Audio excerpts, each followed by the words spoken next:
You probably think you need caffeine to wake up. Most people do. They roll out of bed, reach for a mug, and treat coffee like the only thing standing between them and a functioning brain. But in Japan, there's a quieter way to start the day. No caffeine rush, no crash 2 hours later. Just a slow sequence of small actions that wakes up the body and mind on their own terms. Today, you'll discover exactly what this ritual looks like, step by step. And stay until the end, because the final part is the one most people skip completely, and it's the part that makes everything else work. Let's get into it. This isn't about replacing your coffee cup with a teacup. It's deeper than that. In Japan, mornings are treated as a kind of quiet reset, not a rush, not a scramble to check your phone before your eyes are even fully open. A sequence. And each part of that sequence has a purpose.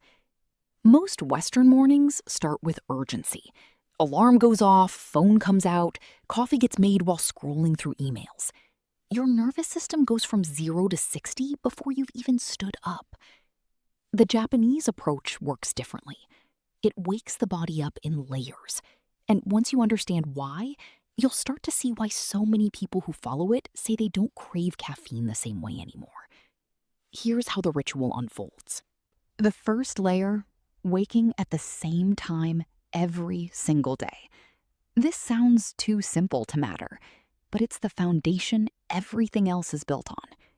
In many Japanese households, waking time doesn't shift much between weekdays and weekends, not because of some rigid discipline, but because consistency trains the body's internal clock.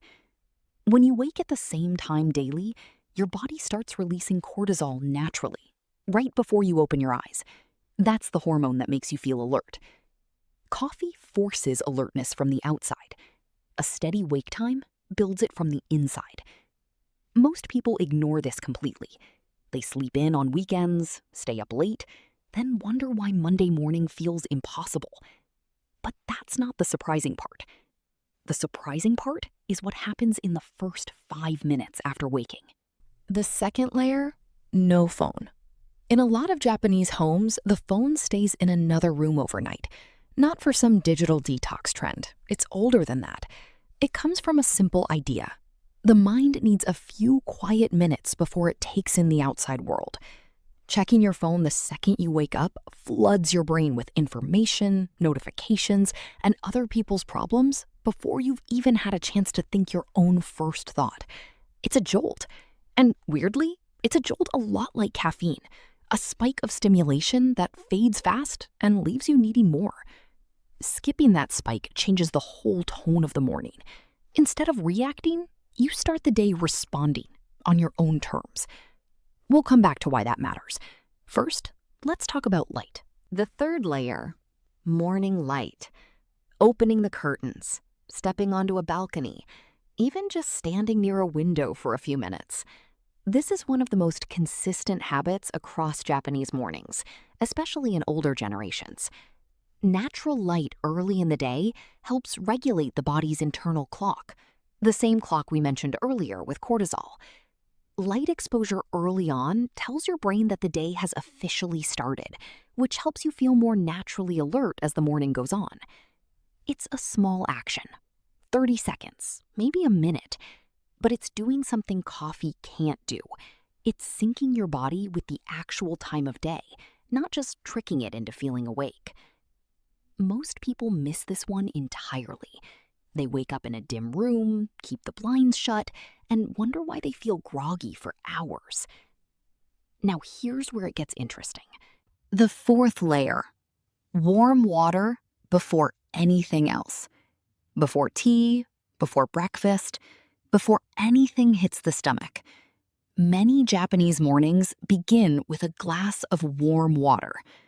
It's such a small habit that it's easy to dismiss. But there's a reason it's stuck around for generations. After a full night without drinking anything, the body is mildly dehydrated. Warm water is gentle on the stomach and helps the body wake up from the inside, rather than jolting it with something acidic and stimulating, like coffee on an empty stomach. Coffee first thing in the morning can actually make some people feel more anxious or jittery, especially before they've eaten anything.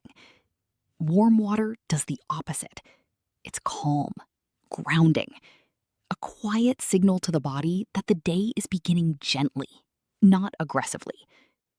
Stay with me, because the next part is where this ritual really separates itself from anything you've probably tried before. The fifth layer: movement, but slow movement. Not a workout, not a gym session, something much smaller. Light stretching, a short walk, even just standing and breathing deeply near an open window. In Japanese culture, there's a long-standing respect for gentle, deliberate movement in the morning. You'll see it in practices like radio taiso, the simple group stretching routines still done in some schools, workplaces, and neighborhoods across Japan. It's not about burning calories.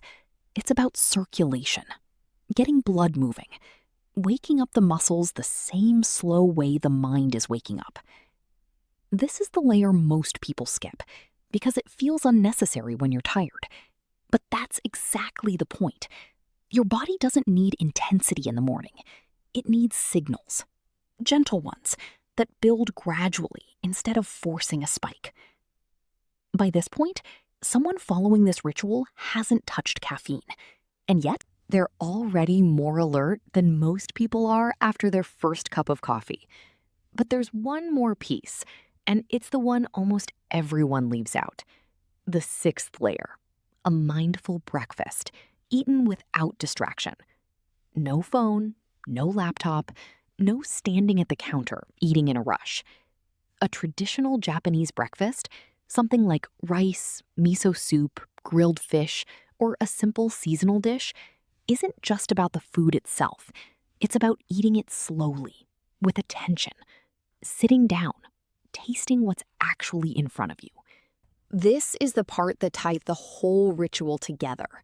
Because up to this point, everything has been about waking the body gradually. This last step wakes the mind the same way. It gives you a few minutes of full presence before the demands of the day take over. Compare that to grabbing coffee and toast on the way out the door, already thinking about your first meeting. One version starts your day scattered. The other starts it centered. This is the part most people skip completely because it feels like it takes too much time. But it's usually only 10 or 15 minutes, and it's the layer that makes the other 5 actually stick. So here's the full sequence. Wake at a consistent time. No phone for the first few minutes. Natural light. Warm water. Gentle movement. A slow, mindful breakfast. None of it involves caffeine.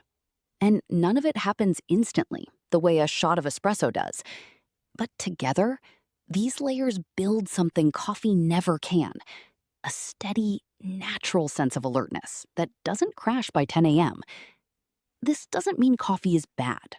Plenty of people in Japan drink tea or coffee too. But it's not what starts their day. It's not the thing holding them together. The ritual is.